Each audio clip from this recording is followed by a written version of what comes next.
A lot of men email me asking me to pray for them for this affliction or that affliction, and it turns out they can't overcome this sin or that sin. And it's always a believer. Unbelievers don't email me. And it reminds me of a story of a king named Uzziah, who was a very successful king. And after he became successful, his heart became proud. And he then entered the temple of God with fire to burn incense. And the priests saw him do this, and they followed him into the temple, and they restrained him. They said, King Uzziah, you are not authorized to burn incense. It's unauthorized fire, and only the consecrated priests are authorized to do this. And King Uzziah, because he was proud, became enraged at the priests.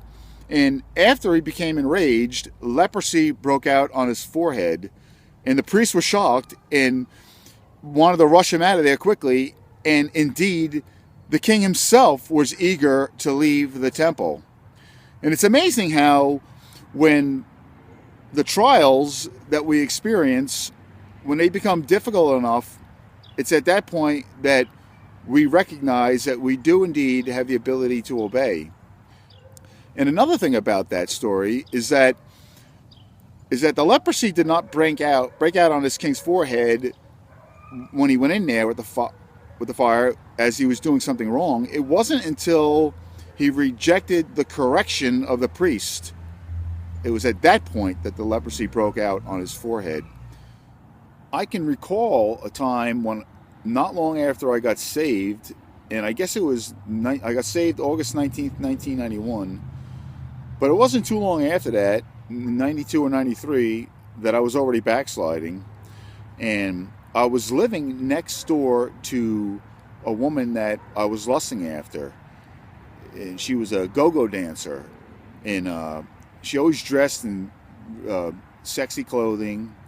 And lo and behold, there was all sorts of problems beginning to happen in my life, that including demonic problems. I was being introduced to the demonic, but one night I was sleeping, and something was pressing down on me, on my face and neck, so much so that I felt like I was being smushed, crushed into my bed, and I was resisting.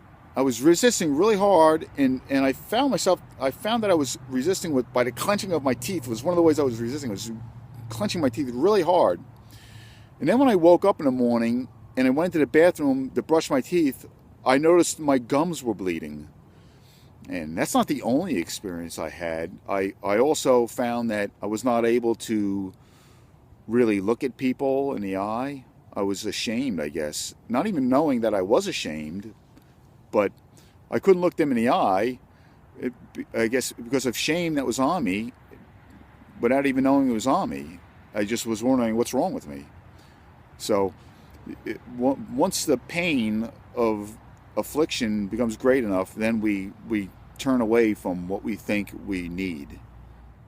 On a separate topic, a young man asked me what he should do about his friend who keeps on mocking his Christianity. I gave him an answer, but I want to repeat some more things here for other people that are dealing with this. It's usually young people that deal with this issue. You should act coy with that person. Meaning, if you have a friend who's a mocker, just stop talking to that friend about Jesus and make believe you've got an answer they need, and wait for them to get curious. The Bible says, do not cast your pearls to swine. So if you have the right posture, then they'll get the impression that you indeed have the cookie and that they need what you have. And so just stop talking about Jesus and then privately pray for that person, that the Lord will bless that person and set that person free from Satan's lies. And if you'll just love on that person and just stop bringing up Christianity, eventually that person will get curious and start asking you questions.